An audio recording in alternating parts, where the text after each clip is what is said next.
Que a graça e a paz do Senhor Jesus continue no coração de cada um de vocês. Amém ou não? Amém.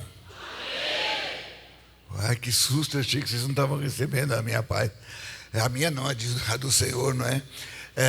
Eu estou muito feliz demais de estar aqui com vocês. Hoje de manhã tivemos um tempo tão maravilhoso, tão gostoso, e eu olho daqui, eu já estou vendo os irmãos. Eu desafiei hoje de manhã o pessoal a começarmos a formar uma tropa de elite. Eu quero... quem não teve de manhã, qual é a frase que eu sempre digo quando eu venho aqui?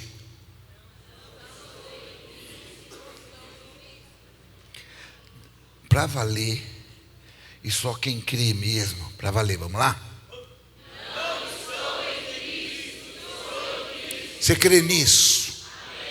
Deixa eu falar uma coisa, para mim isso é mais do que uma frase, para mim isso é uma declaração profética. Para mim isso é uma declaração profética. Essa frase não está comigo agora por causa da crise que nós passamos, ou que estamos passando, e tem gente que fala assim: pastor, se o senhor soubesse a crise que eu estou passando, nunca ia pedir para me falar uma coisa dessa.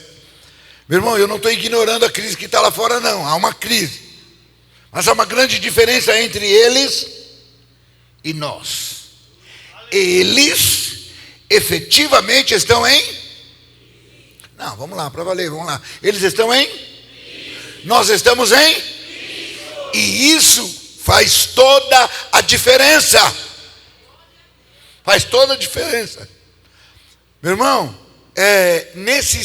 eu falei com a minha esposa, falei: Marisa, eu não aguento mais ver cristãos, gente que tem conhecimento da palavra, declarando crise, só falando em crise. Meu irmão, deixa eu falar uma coisa. Crise, eu falei isso algumas vezes para vocês. Eu estava meditando na palavra e o Espírito Santo estava meditando no Salmo 23. Quando o salmista diz: ainda que eu passe pelo vale da sombra da morte, não temerei mal algum, porque tu estás comigo, a tua vara e o teu cajado me consolam. Sabe o que o Espírito Santo falou comigo? O vale é só um lugar de passagem. O vale é só um lugar de passagem. Às vezes a gente passa pelo vale, com certeza. O salmista, você encontra ele num daqueles momentos, ele dizendo assim: eu olho para os montes, e de onde me virá socorro? Não tem dia que você olha para todos os lugares, você fala: e aí, da onde vem a saída, o escape, a estratégia, da onde? Tem dia que está assim. Mas ele mesmo responde: o meu socorro vem do Senhor, que fez os céus e a terra. O vale é só um lugar de passagem. Tem gente que mora no vale, né? Tem gente que fica lá no vale o tempo todo. Você pergunta para ele: e aí, querido, como é que você está? Ele fala: estou indo, pastor, estou indo. Ele ainda fala assim: estou indo como Deus quer. Parece que Deus só quer que a gente vá mal, né? Porque quando ele fala isso é porque ele está mal. Meu irmão, para mim o vale é só o intervalo entre duas montanhas, só isso. É como se Deus tirasse de uma montanha menor para uma montanha maior, né? Às vezes a gente canta aquele cântico, né? O melhor de Deus ainda está por vir. Quantos creem que o melhor de Deus ainda está por vir? Você crê nisso? Se você crê nisso, hoje vai ser melhor que ontem. Sim ou não? Mas amanhã vai ser melhor que hoje. Está entendendo o que eu estou falando, meu irmão? Cada dia o Senhor vai renovando. Então, Ele tira de uma bênção menor, né, para uma maior, né? E a Bíblia diz que a glória da segunda casa vai ser maior do que a da primeira. Vocês não entenderam, eu vou falar de novo. A glória da segunda casa vai ser maior do que a da primeira. Amém? Deus tem coisas grandes e tremendas para fazer na sua vida. Já tem vários irmãos com a camiseta, vários. E eu sei que muitos de vocês têm a camiseta em casa também.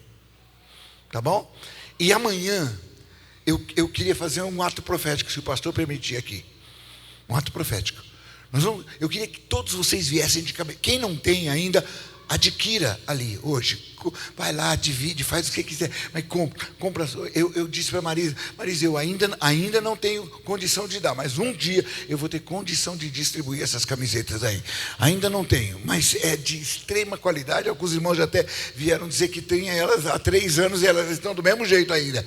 Então, você adquira a sua. E amanhã, todo mundo de camiseta aqui, nós vamos reunir todo o pessoal de camiseta aqui e vamos fazer uma filmagem.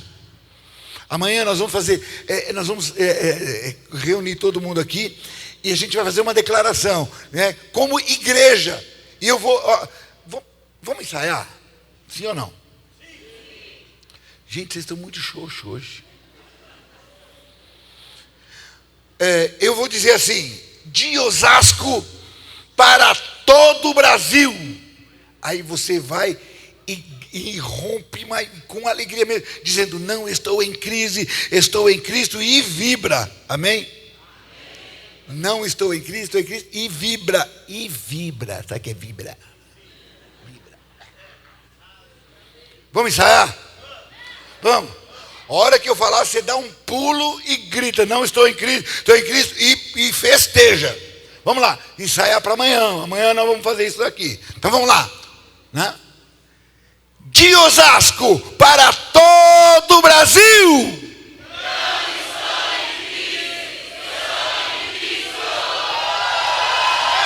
Aleluia!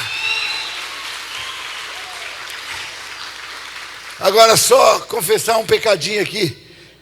Eu tinha certeza que você ia levantar, ficar em pé e vibrar. Aí eu sei falando, não, estou em Cristo, estou em Cristo. Oh, meu irmão. Levantar, sabe o que é levantar? Levantar, up. Desculpa, eu estou falando assim porque eu cheguei nos Estados Unidos ontem, desculpa. Jesus, quando você não tem o que falar, fala besteira, não fala. Deixa pra lá. Meu irmão, vamos fazer de novo, para valer agora, para valer. Fica em pé, grita, festeja, pula, para valer. Pera aí, calma, deixa eu falar primeiro. A hora que você for falar. Vamos lá. Marisa, filma aí. Filma o ensaio. É o ensaio. Tá? Nós vamos filmar o ensaio. Mas amanhã nós vamos fazer isso e vamos jogar nas redes sociais. Para o Brasil todo. Aqui, pronto, aqui, ó. Vai fazer, vamos lá. Vamos lá. É só para saber se você está... Eu esqueci o nome da cidade, acredita nisso? Já lembrei agora. Já lembrei. De Osasco para todo o Brasil. Aleluia! Uou! Aleluia! Bendito seja o nome do Senhor. Aleluia, glória a Deus. Amanhã a gente vai fazer isso e vai jogar nas redes sociais. Amanhã, mas vamos pôr o povo todo aqui, ó, de camiseta, todo mundo declarando isso. Tropa de elite, você vai fazer parte do exército. Eu queria que todo mundo, todos vocês estivessem aqui, amém? Para a gente gritar isso para o Brasil todo. Aleluia. Bem, hoje de manhã eu disse para você que a gente ia entregar na sua mão, hoje e amanhã, um tesouro. E esse tesouro tem 2 alças. Uma eu vou te dar agora, a outra eu vou te dar amanhã. Ih, pastor, amanhã eu não ia vir. Problema seu. Vai pegar só uma alça do tesouro. Metade vai caindo para fora. Se você quiser o tesouro todo, tem que vir. Hoje você já está aqui, né? Tem que vir. Mas tem que vir amanhã. Amém? Amém ou não? Eu quero falar com vocês hoje sobre algo que mudou a minha vida, mudou a minha compreensão na questão financeira. Meu irmão, algo que a gente faz, às vezes, sem pensar, mas hoje você vai entender um pouquinho melhor. Eu quero falar com você sobre a lei da semeadura. Abra a sua Bíblia em Gênesis, capítulo de número 26. Nós vamos ler do versículo 1 ao versículo 5. Gênesis, capítulo 26.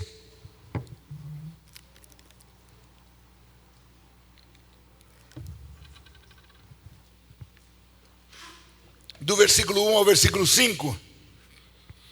Gênesis 26. Amém?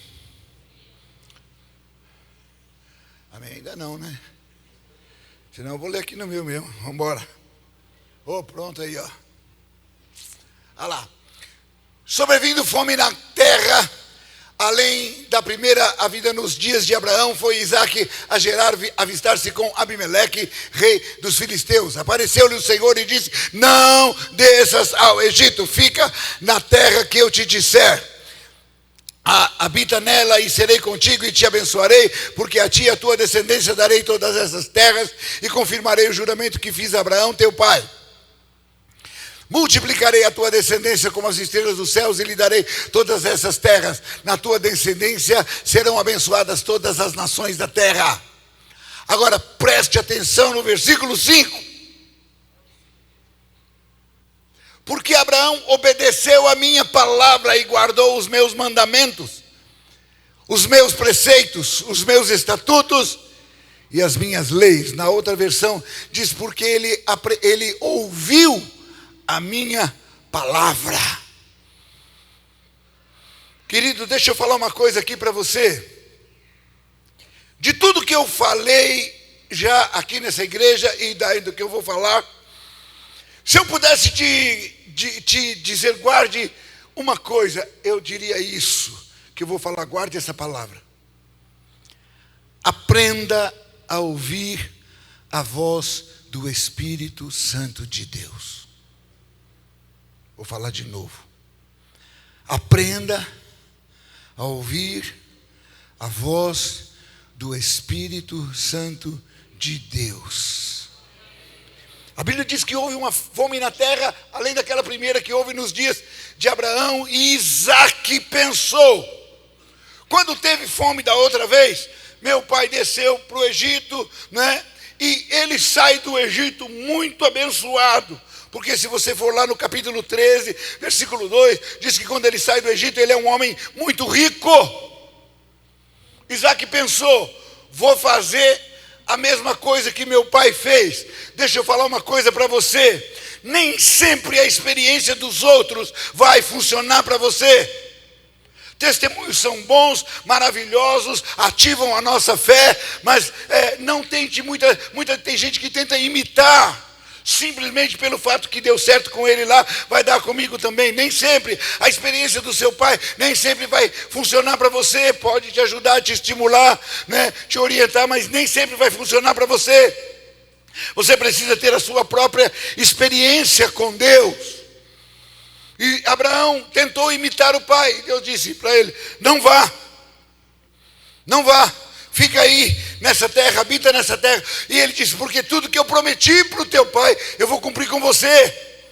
E ele começa a dizer as terras, os juramentos que Deus fez a Abraão. E ele começa a dizer, e quando chega lá no versículo 5, ele diz assim: quer saber porque seu pai foi abençoado? Quer saber porque seu pai foi o que foi? Porque ele aprendeu a ouvir a minha voz, a obedecer os meus preceitos e estatutos, meus mandamentos e as minhas leis.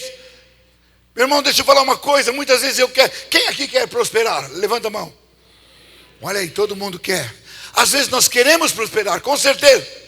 Mas se eu perguntasse assim: e quem quer obedecer os preceitos, estatutos, mandamentos, leis? Quem quer? Aí você fala: ih, pastor, tem tudo isso? Tem. E Deus diz para Isaque: teu pai foi abençoado porque ele aprendeu a me ouvir. E ele obedeceu meus preceitos, mandamentos, estatutos, leis. Ele obedeceu. Meu irmão, deixa eu falar uma coisa. Se a gente aprendesse a ouvir a voz do Espírito Santo de Deus, os gabinetes pastorais estariam vazios. Os gabinetes pastorais estariam vazios. Quantas vezes o Espírito Santo fala conosco e ele faz isso constantemente, às vezes andando na rua. Você sente que não é para ir por aquela rua, desvia, você não sabe nem porquê. O Espírito Santo está lá dirigindo, guiando você, orientando você.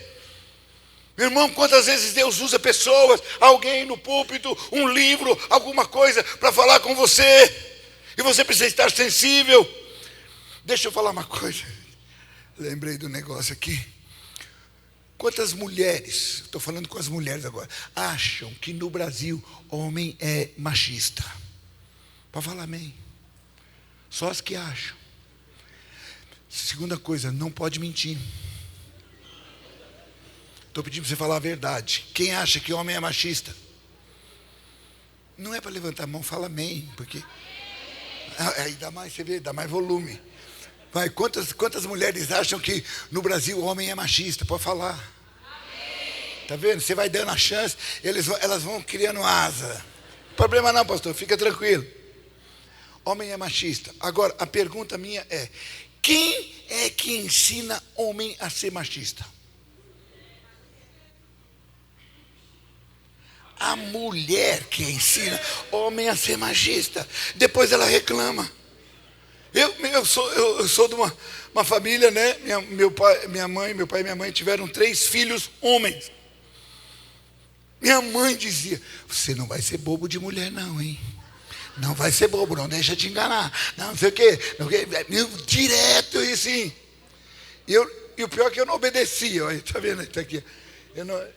Que nem o pastor Gerson, né? Manda quem pode, obedece quem tem juízo. Eu também. E eu não obedeci nada do que a minha mãe falou. Esse que é o problema. Então, meu irmão, posso falar uma coisa? É mulher que ensina, né? E toda mulher, acho que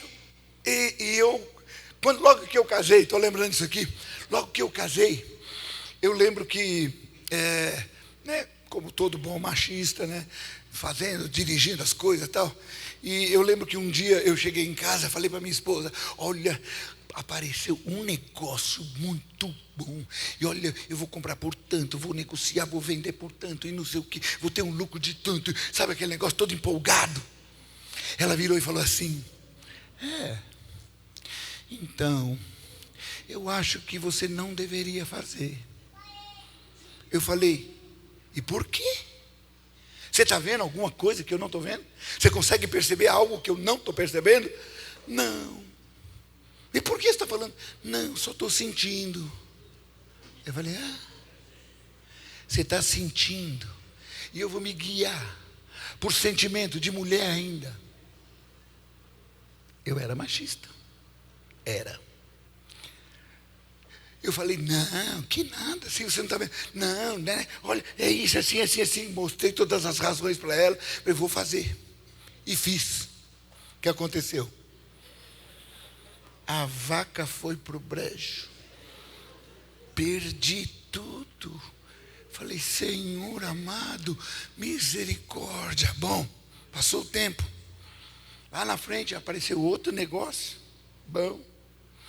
Falei: vou fazer. Cheguei para ela: Marisa, olha, aconteceu. Olha, isso aqui é bom demais. Olha aqui que negócio que apareceu para mim. E não tal. De novo, ela veio lá e falou assim: não sei, eu acho que você não devia fazer. Por quê? Não, estou sentindo.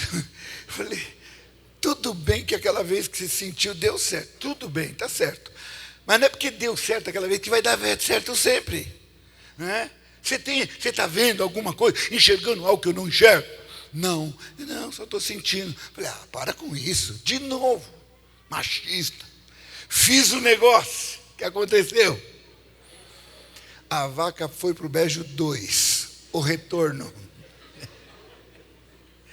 Meu irmão, passou um tempo, né?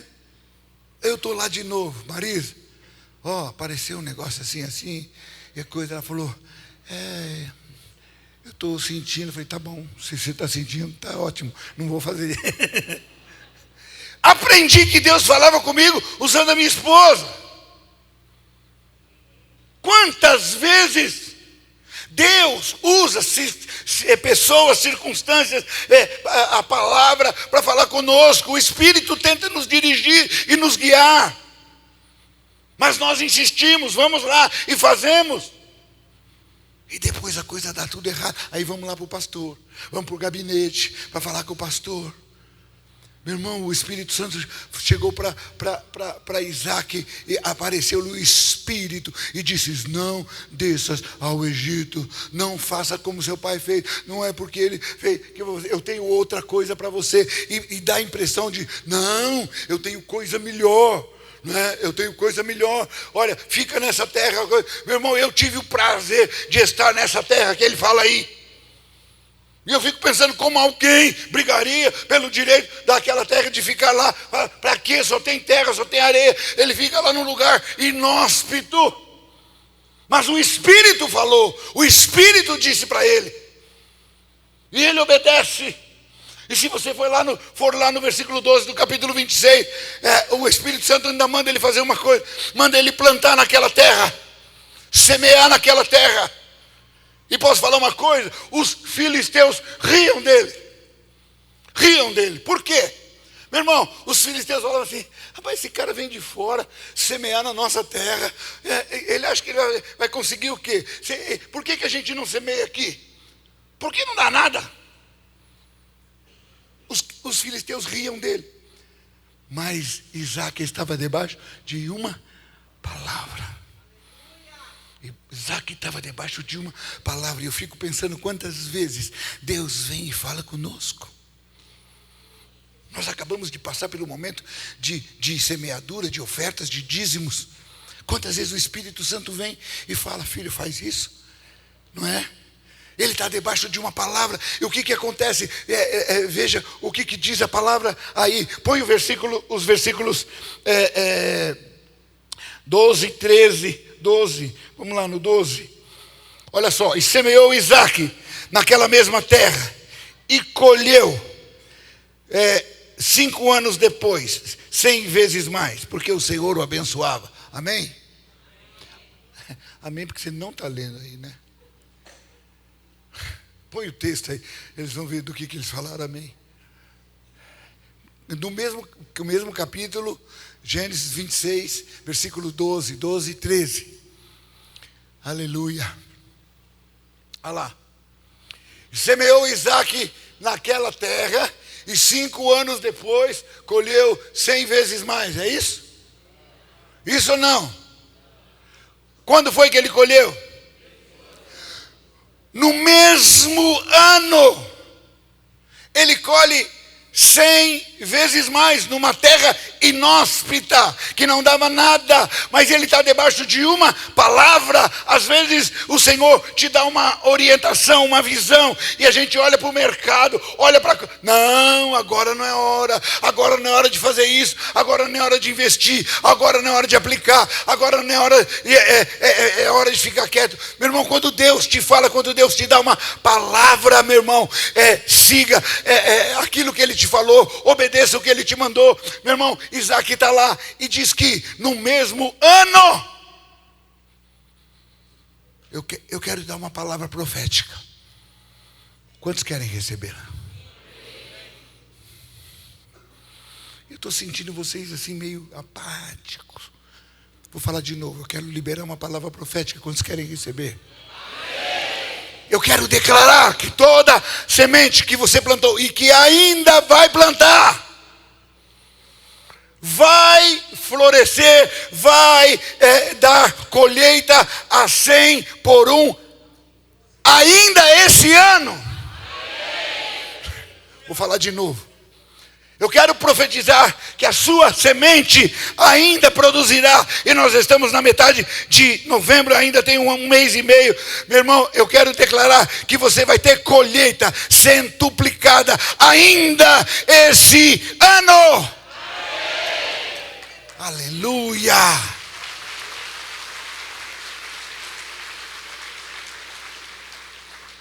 Se você ouviu, se você obedeceu o Espírito Santo, meu irmão, deixa eu falar uma coisa.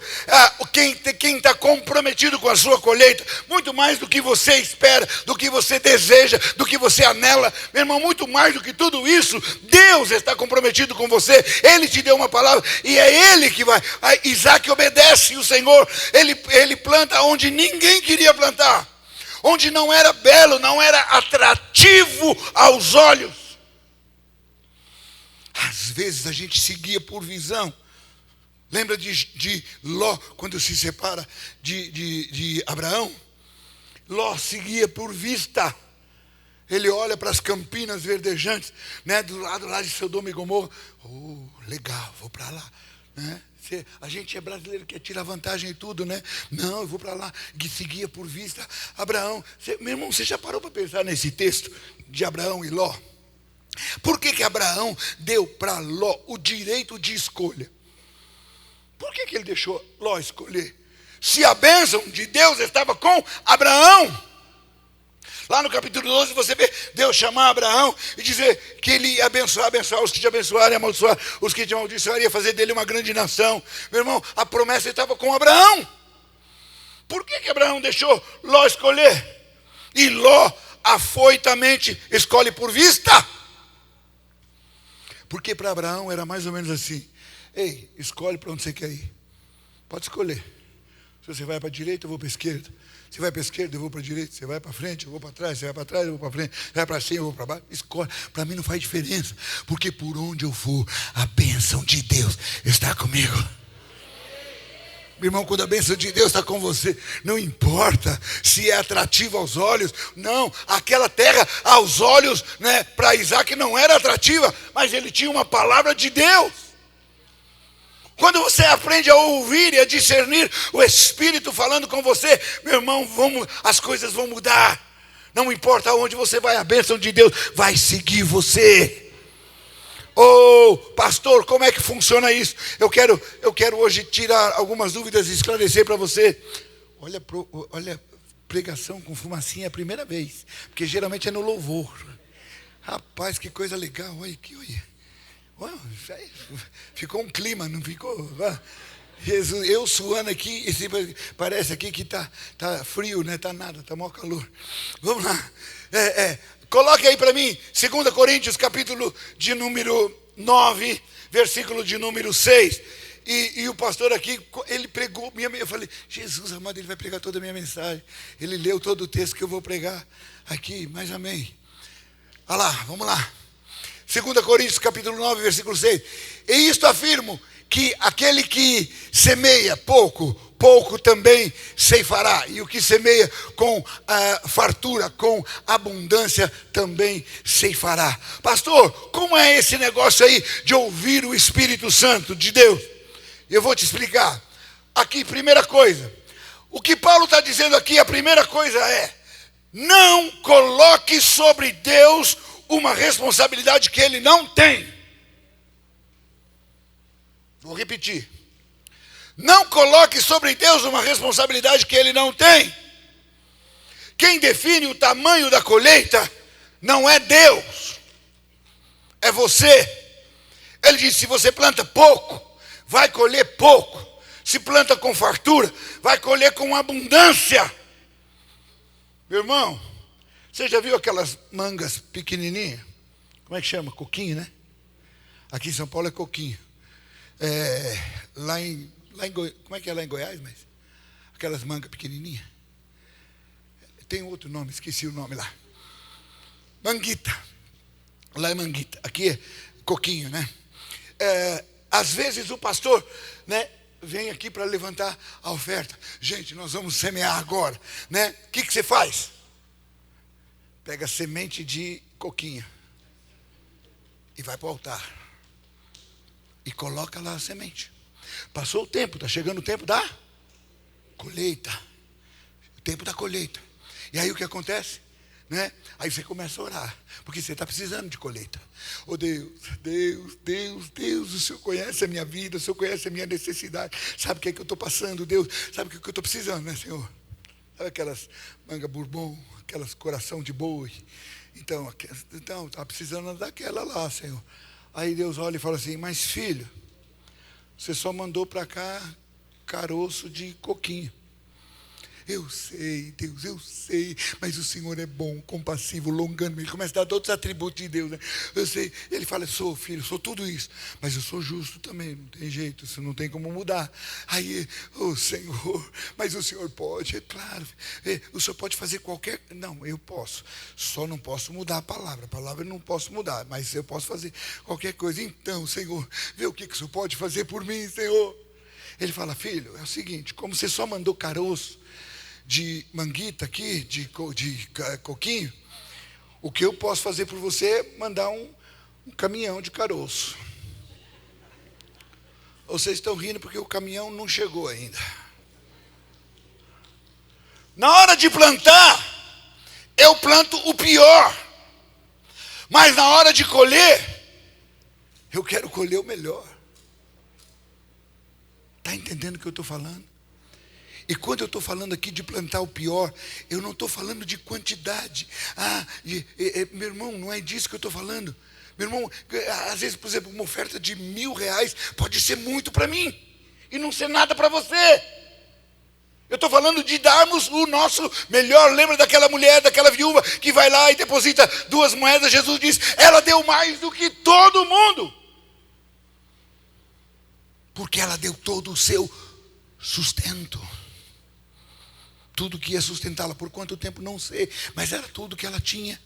Eu estou falando de qualidade da sua semente. Então, Paulo está dizendo assim, pode deixar o texto aqui, por favor. Né? Ele está dizendo assim: não coloque sobre Deus uma responsabilidade que Ele não tem. Se você planta pouco, vai colher pouco. Quem define a colheita é o agricultor, não é Deus. E agora vamos para o versículo 10. Coloque o 10 para mim, por favor. Ora, aquele que dá semente ao que semeia, e pão para o alimento também suprirá e aumentará a vossa sementeira e multiplicará os frutos da vossa justiça. Dá uma olhada aqui. Ora, aquele que dá o quê? Semente ao que? Olha aqui para mim, querido. Deus só dá semente a quem tem o hábito de semear. Deus só dá semente a semeadores. Você não ouviu? Vou falar de novo. Deus só dá semente a quem semeia. Se você não tem o hábito de semear, Deus não lhe dará sementes. É a mesma coisa, seria mais ou menos assim: pastor, se eu colher laranjas, eu vou plantar uma laranjeira. Se você colher laranja, você vai plantar. Primeiro você tem que plantar a laranjeira, depois colher laranjas. Então, se eu tivesse, eu daria. Mentira! Lá em Lucas, não precisa colocar não, mas lá em Lucas 16, aquele que é fiel no pouco, também é fiel no muito, mas aquele que é injusto no pouco, também é injusto no muito. Se você é um dos que dá, agora que tem pouco ou quase nada, quando tiver muito, você vai continuar dando do mesmo jeito. Agora, se você é um dos que não dá, agora que tem pouco ou quase nada, quando você tiver muito, vai continuar sem dar do mesmo jeito. Sabe como Deus vai testar se você vai dar lá na frente? Agora, aqui no pouco. Pode deixar o texto aí para mim? Meu irmão, ele quer me derrubar, não quer? Ele está tentando me derrubar. Brincadeira, hein, irmão? Então, Deus dá semente só a quem semeia, a quem tem o hábito de semear. Ele diz assim, primeiro, e ele dá outra coisa: pão para o alimento. Meu irmão, aqui está dizendo que Deus nos dá 2 coisas: pão e semente. Pão é para quê, querido? Pão é para quê, querido? Pão é para comer. E semente é para quê? Pão é para comer, semente é para plantar. O problema, e escreve isso que eu vou te dizer: em tempos de crise, nós temos a tendência de comermos as nossas sementes. Quando a crise vem, irmão, eu como o pão. E quando o pão acaba, eu como a semente. Lembra da viúva de Sarepta? Quando o profeta chega lá, o que é que você tem aí? Nada. Só um pouquinho de azeite, um pouquinho de farinha. Eu creio que o profeta naquela hora deve ter dito assim: ufa, ainda deu para salvar a sementinha. Ela já tinha comido o pão, ela ia comer a semente também. Mas ainda tinha sobrado um pouquinho. E ele diz: vai lá, Pega lá o que você tem em casa. Traz aí. Prepara lá um bolo, um pão, alguma coisa, e traz para mim, eu vou comer. Depois, se sobrar, você come. Agora, querido, pensa nisso. Aquela mulher está passando uma crise tremenda. Aquilo é a última refeição que ela tem em casa. Não tem mais nada. E posso falar uma coisa? O profeta devia ser tipo o pastor Walter, assim. Porque no meio da crise, ninguém tinha o que comer. Ele era o único que tinha carne e pão fresquinho todo dia. Porque Deus mandava lá um corvo levar para ele carne e pão fresquinho todo dia. O cara tinha comida, né? Quando ninguém tinha nada para comer, ele tinha carne e pão. Agora, né, o profeta meio abastecido, meio gordinho lá, chega lá, vai lá, pega a tua última refeição e traz para mim. Tem hora que você fala, pô, esse Deus não é justo. Esse Deus não ama ninguém, tira da boca de uma viúva para dar para um profeta que está abastecido lá. Não, mas deixa eu falar uma coisa, Deus não estava preocupado com a viúva. Ela não era a preocupação de Deus.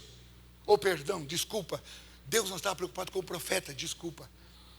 Porque o profeta estava abastecido. Tem gente que fala assim, como Deus amava Elias. Olha, preparou uma viúva e um órfão para dar o que comer para ele. Deus não estava nem um pouquinho preocupado com Elias. Se ele tivesse preocupado com Elias, manteria Elias na caverna. Meu irmão, se ele tivesse preocupado com Elias, mandaria Elias numa casa de alguém mais abastecido, rico, para dar uma boa refeição para ele. Essa não era a preocupação de Deus. Mas aquela mulher ia comer a última refeição. E sabe o que ia acontecer depois? Esperar a morte. Esperar a morte. E o que o profeta diz? Vai lá. Não coma não, pega lá. Traz aqui. E ela traz, e quando ela traz, o profeta diz, enquanto durar a fome e a seca nessa cidade, na sua casa, não vai faltar nem azeite, nem farinha. Meu irmão, deixa eu falar uma coisa. Você acha que aquela semente, aquela colheita sustentou eles por uma semana? Eles ficaram felizes uma semana por causa disso? A seca demorou 3 anos e meio. Ela, o filho e o profeta foram sustentados por a colheita daquela semente. Meu irmão, você não tem ideia de o que uma semente faz. Como uma semente pode mudar a história da sua vida. Quando Isaac começou a obedecer a voz do Espírito Santo, a vida dele foi transformada. Quantas vezes eu fico pensando aqui, sabe? Eu fico pensando quantas vezes Deus já tentou nos abençoar e não pôde. Quantas vezes Deus já chegou para a gente e disse, filho, coloque essa semente na minha mão. Deixa eu multiplicá-la.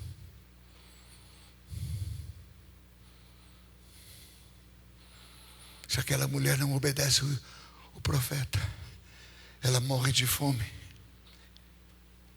Deixa eu dizer uma coisa aqui. Ele diz que Deus nos dá 2 coisas. Deixa eu falar uma coisa para você. No seu ganho, escuta o que eu vou te dizer aqui. No seu ganho tem 2 coisas. Tem pão e tem semente. Diga comigo, pão, semente. Meu irmão, lá tem pão e semente. Pastor, o senhor não sabe quanto eu ganho, então eu vou repetir. Lá no seu ganho tem pão e tem semente. Pastor, eu ganho tão pouquinho, eu ganho menos do que um salário mínimo. Então eu vou repetir de novo. Meu irmão, lá tem pão e semente. Pão é para comer, mas semente é para semear. Pastor, se tiver semente, ela é tão pequenininha que quase eu não consigo nem vê-la. Provavelmente seja mesmo. Mas deixa eu dizer uma coisa, se você não semeá-la, nunca irá sair do salário mínimo. Pão é para comer, semente é para semear. Eu fico pensando quantas vezes Deus disse como disse o profeta disse para aquela mulher, filho, coloque essa semente na minha mão. Você já viu alguém se afogando no mar?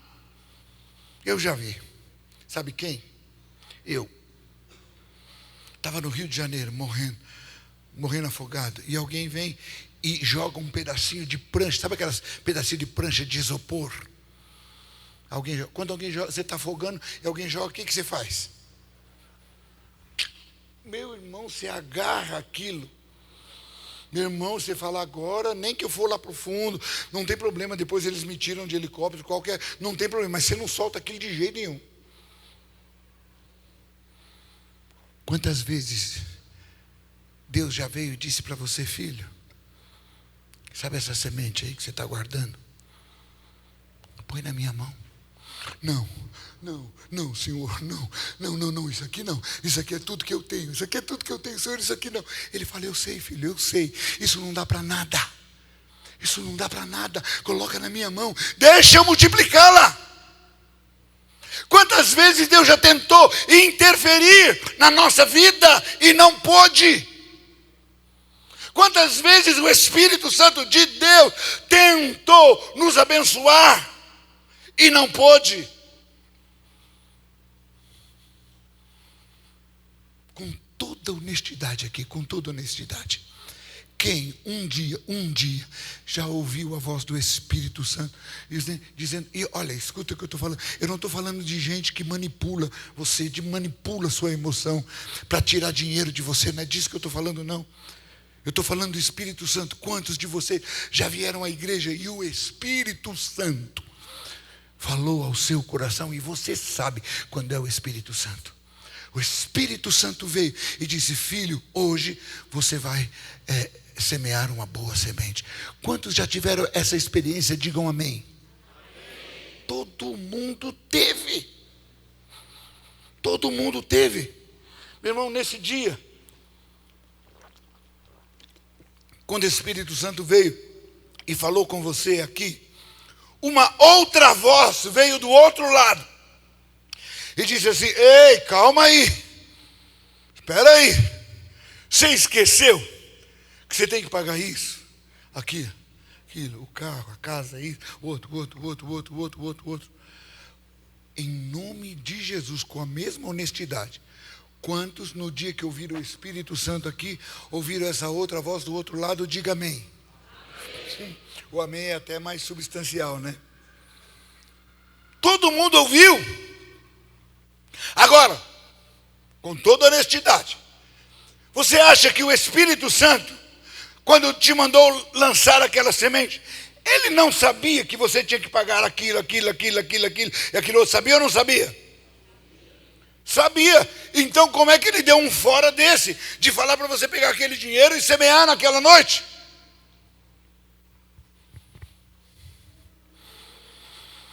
Porque ele precisava de uma semente. Aquela mulher precisava de um milagre. Deus precisava de uma semente. Quantos aqui precisam de um milagre? Levanta sua mão. Diga comigo, eu preciso do milagre. Não, diga bem alto, eu preciso do milagre. Agora diga, Deus precisa de uma semente. Meu irmão, você precisa de um milagre. Deus precisa de uma semente. Lá em Marcos capítulo 4, versículo 26, Jesus disse, o reino de Deus é assim, como se um homem lançasse semente à terra. Projeta aí para mim, Marcos capítulo 4, versículo 26. Jesus compara o reino a um homem que lança semente a um agricultor. Meu irmão, ele está dizendo, no reino do meu Pai, tudo tem que ser semeado. Aquela mulher precisava de um milagre, mas Deus precisava de uma semente, porque no reino de Deus, tudo tem que ser semeado. Agora, deixa eu só completar. No dia que o Espírito falou aqui, e o Espírito da dívida falou do outro lado, com toda honestidade, qual dos dois você obedeceu?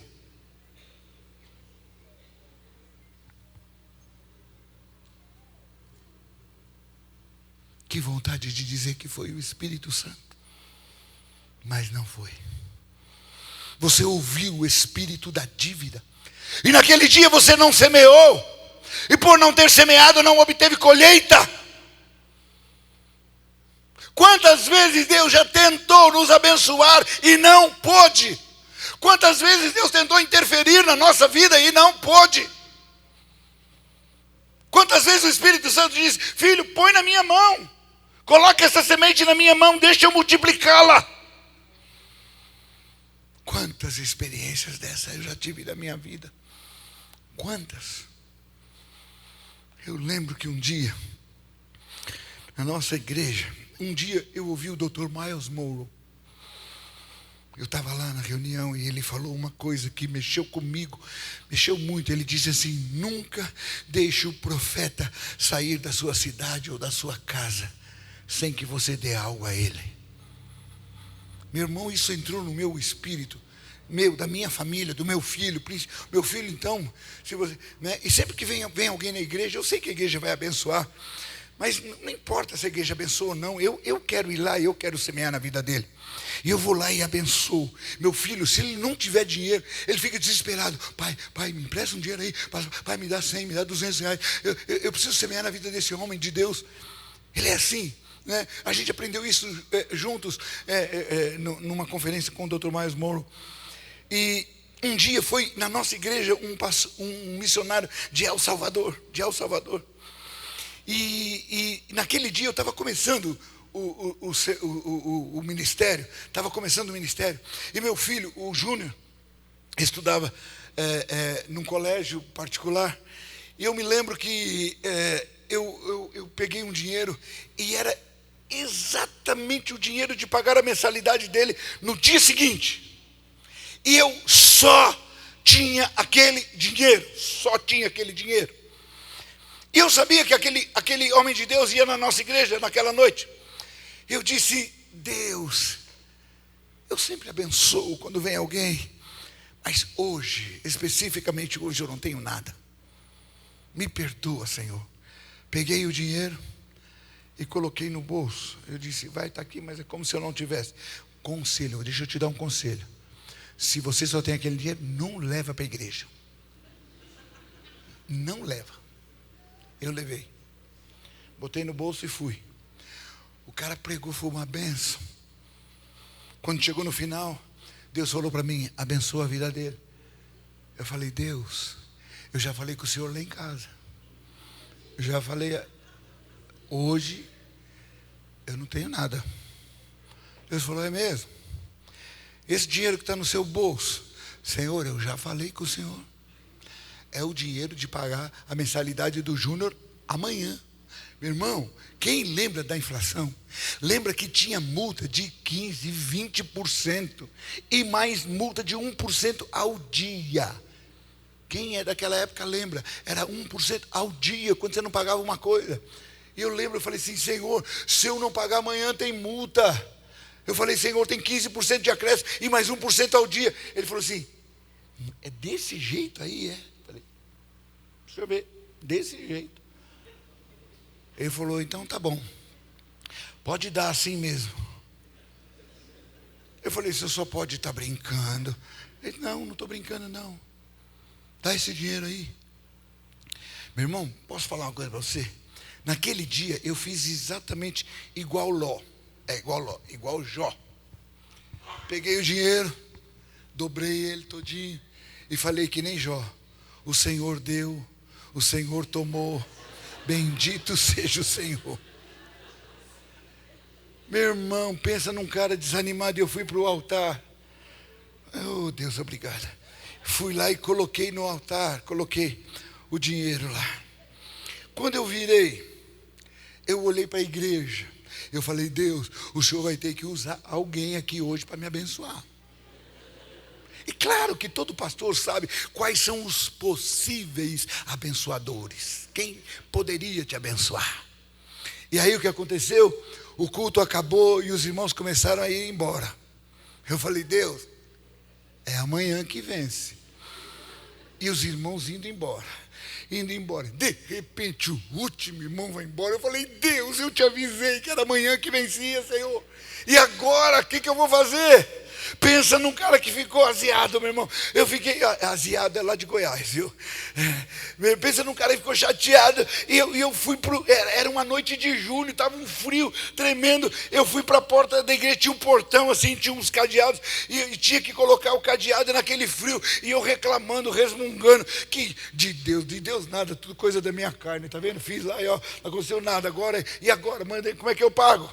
Estou lá reclamando, resmungando, e eu não vi que do outro lado da rua tinha um irmão que estava aquecendo o carro.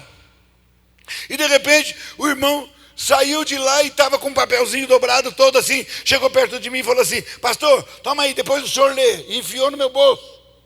E eu pensei, deve ser pedido de oração, né? Porque pastor só recebe pedido de oração.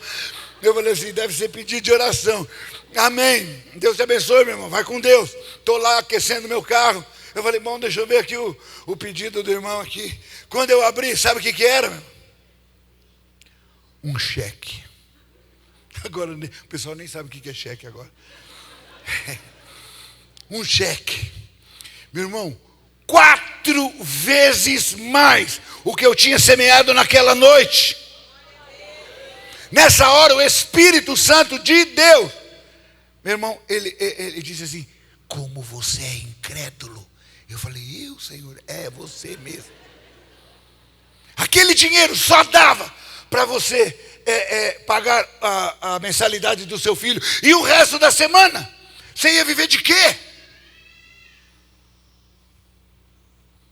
Quantas vezes Deus já tentou nos abençoar e não pôde? Puxa, coloca o versículo de número 7 para mim, por favor. O 7. E a gente vai encerrar.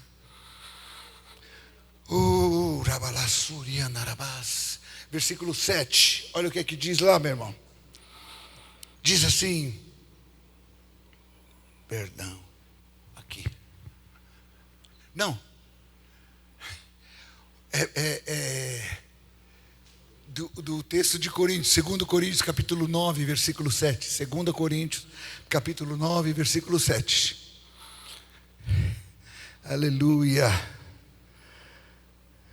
2 Coríntios capítulo de número 9, versículo 7.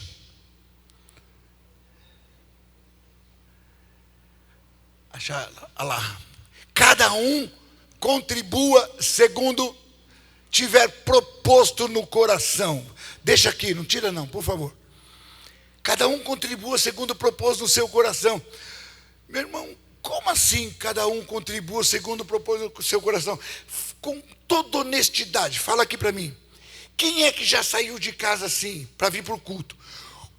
Morrendo de vontade de dar oferta. Você já tem, gente, eu não aguento chegar na igreja hoje porque eu quero dar oferta, né? Alguém sai de casa assim? Olha, glória a Deus, tem um. Aleluia. Que bênção. Meu irmão, olha só. Se ninguém sai de casa com o coração assim, ai gente, eu propus, hoje eu quero dar uma tremenda oferta. Ninguém faz isso. Então, essa é uma boa desculpa que os cristãos usam para dizer, não, pastor, a Bíblia diz que é para semear, eu tenho que contribuir segundo eu propus no meu coração. Eu não propus nada. Agora, lembra como nós começamos essa mensagem?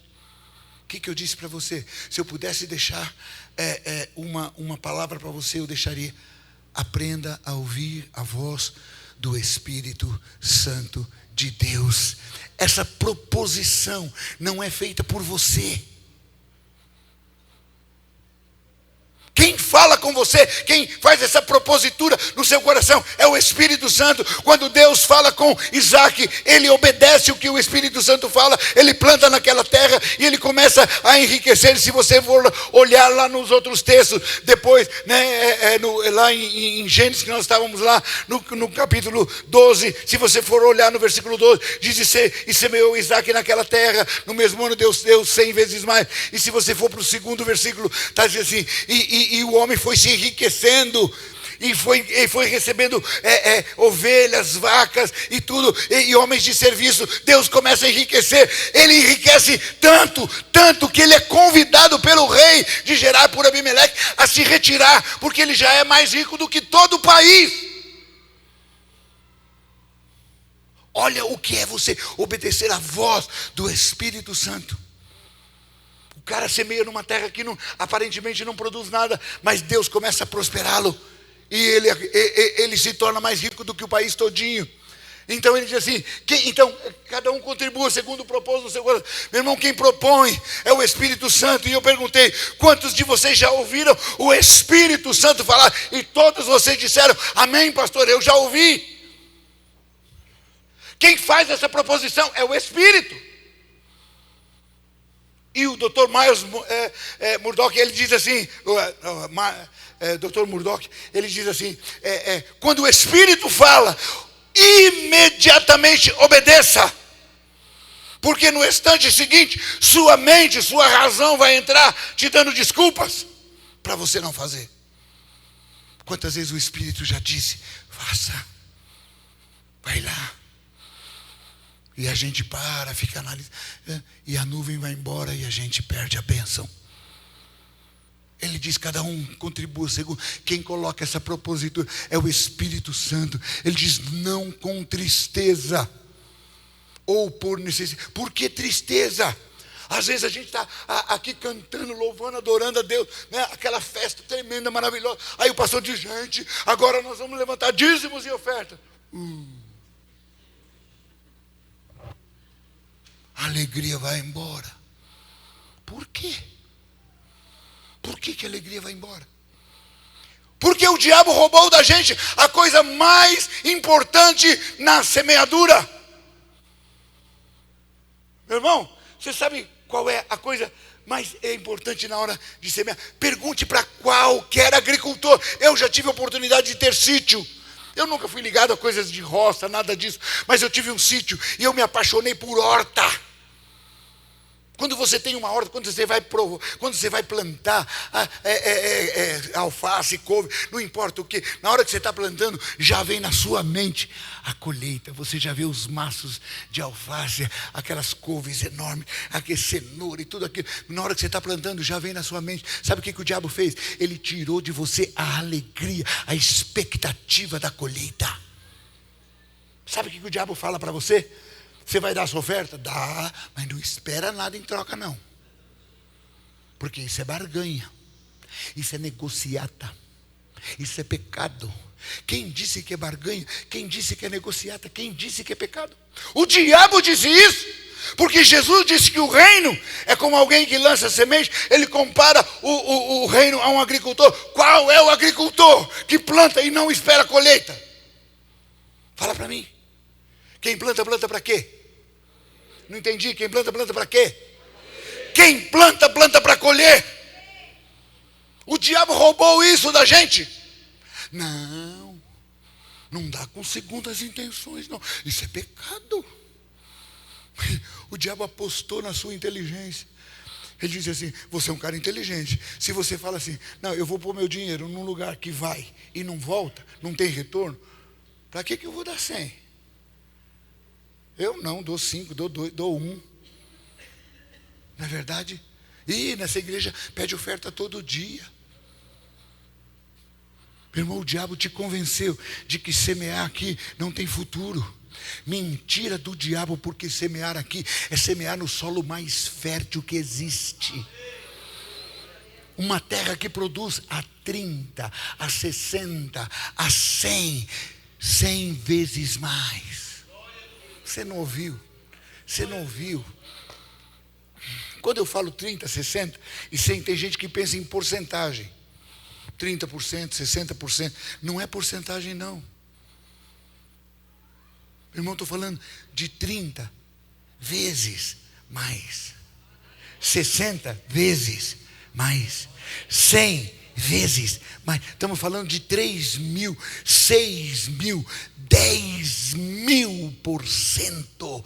Não existe solo melhor do que o solo do reino de Deus para você plantar. O diabo roubou você.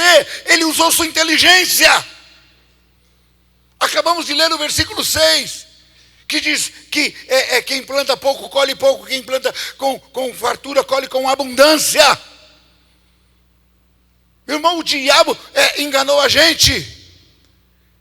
E volto a repetir, quantas vezes Deus já tentou nos abençoar e não pôde.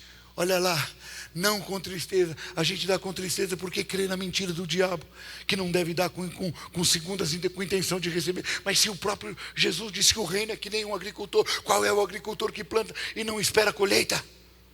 Mentira do diabo. Não com tristeza, ou por... O que está escrito aqui, meu irmão? Ou por... Ei, agora aqui é que a coisa pega. E depois que eu falar isso aqui, acho que o pastor não me convida mais para pregar. Não tem problema, eu vou falar assim mesmo. Eu vou ficar até de costa para ele. Meu irmão, você não tem que semear por necessidade. Eu não semeio porque a igreja precisa. Eu não quero nem saber se a igreja precisa. Se tem conta d'água, luz, se tem salário. Não quero nem saber. Isso também não é problema meu. Deixa eu falar uma coisa para você. Você sabe de quem é essa igreja aqui? De quem é essa igreja aqui? De Deus. Você sabe quem é o mantenedor dela? O próprio Deus. Ele mantém a igreja. A igreja é dele. E posso falar uma coisa? Tem gente que fala assim: pastor, se eu não contribuir aqui nessa igreja, essa igreja quebra. É mesmo, irmão. Engano seu. Se você não der aqui, Deus levanta 10 outros, 20 outros no seu lugar. Agora deixa eu falar uma coisa. Se você não der, se você não plantar, você não tem colheita. Eu não planto, eu não dou minha oferta ou coisa, porque a igreja precisa. A igreja é de Deus, Ele vai sustentá-la. Eu dou porque eu preciso de colheita. Se eu não planto, eu não tenho colheita. Está entendendo o que eu estou falando? Tem muita gente que, eu tenho que abençoar porque a igreja tem conta para pagar. Meu irmão, não é para a igreja que tem conta para pagar. Eu nem quero saber. Meu irmão, eu quero saber que se eu tenho que plantar porque eu preciso de colheita. Eu preciso de colheita, meu irmão. E é isso, a proposta de... Meu irmão, sabe como é que eu vejo? Como é que eu vejo o momento da oferta? Olha aqui para mim, eu já estou terminando. A gente começa a louvar e adorar, e Deus recebendo o nosso louvor e adoração. Isso vai entrando, vai enchendo o coração de Deus. Mas a Bíblia diz que não existe um outro Deus como o nosso. Um Deus que trabalha por aqueles que nele esperam. O único Deus que trabalha por aqueles que nele esperam é o nosso Deus. Os outros, se você tem que dar alguma coisa, porque senão ele vai se vingar de você. Se você não trouxer aqui uma oferenda, não sei o que, 20 mil, você vai ver o que vai acontecer, ele vai destruir sua vida. Meu irmão, os outros ficam te ameaçando. O nosso trabalha por nós. E quando nós estamos louvando e adorando, Deus fala assim: puxa, eles estão me dando tanto louvor, tanta adoração, eu também quero abençoá-los, eu quero abençoar tantos. E Ele abre um espacinho no meio do culto. Ele abre um espaço e diz assim: ei, eu estou abrindo esse espaço para te abençoar, para abençoar você, sua casa, seus negócios. Ei, pode lançar aqui na melhor terra, porque eu vou fazê-la produzir a 30, 60, 100 vezes mais na sua vida. Esse é o momento da oferta. Não é o momento de abençoar a igreja, não. O momento da oferta é o momento de você ser abençoado, sua casa ser abençoada, seus negócios, seus projetos, seus sonhos serem abençoados. É o espaço que Deus abre para poder abençoar você. Ele diz: não faça isso por necessidade, porque Ele não precisa. Deus poderia fazer tudo sozinho, mas Ele nos dá a oportunidade de ser cooperadores na obra dEle. Cooperadores na obra dEle. Aleluia.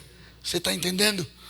Meu irmão, esse momento é um momento tão maravilhoso, tão poderoso, ou por necessidade, porque Deus ama quem dá com alegria. Meu irmão, o dia que você aprender isso, você vai se regozijar. Existem igrejas na África, e na África, apesar de toda a pobreza, eles sabem adorar ao Senhor muito mais.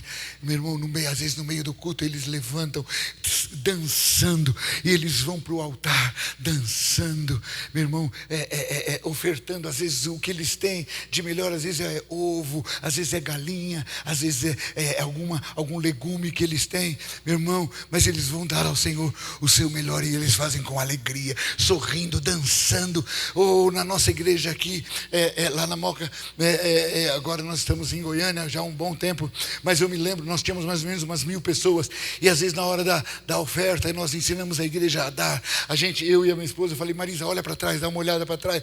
Meu irmão, você podia contar nos dedos quem ficava sentado, todo mundo levantava, e vinha de mão dada com seus filhos, com sua louvando, bendizendo ao Senhor, porque para nós era um motivo de alegria, de gozo, quando era aberto a oportunidade de ir ao altar e servir ao Senhor com os nossos dízimos, com nossas ofertas. Eu sonho com o dia que, quando o pastor falou: esse é o nosso momento de ofertas e dízimos, a igreja pular, gritar, vibrar, porque é o tempo dela plantar para poder colher. Ela vai para o altar celebrando as colheitas futuras, mas já louvando também pelas colheitas passadas. Amém, querido? Amém.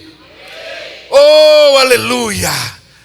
Meu irmão, eu sei que Deus quer abençoar. Se você entende esse princípio de semeadura, cada vez que o pastor te der a oportunidade, você vai vibrar. E vou mais longe.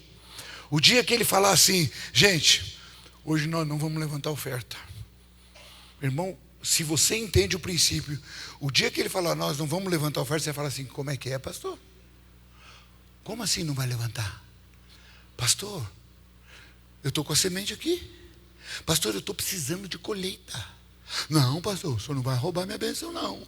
O dia que você entender o princípio, você vai brigar com ele o dia que ele falar que não vai levantar oferta.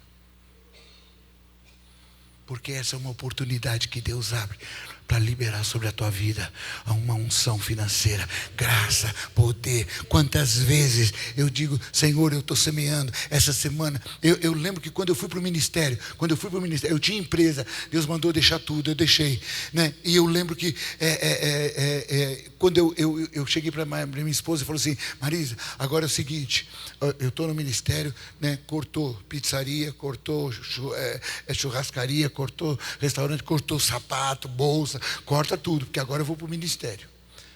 E no dia que eu falei isso, o Espírito Santo falou assim comigo: ei, calma aí, até agora você trabalhou por sua própria conta, você pode manter o seu padrão de vida. Você acha que trabalhando para mim, eu não tenho condição de manter o seu padrão?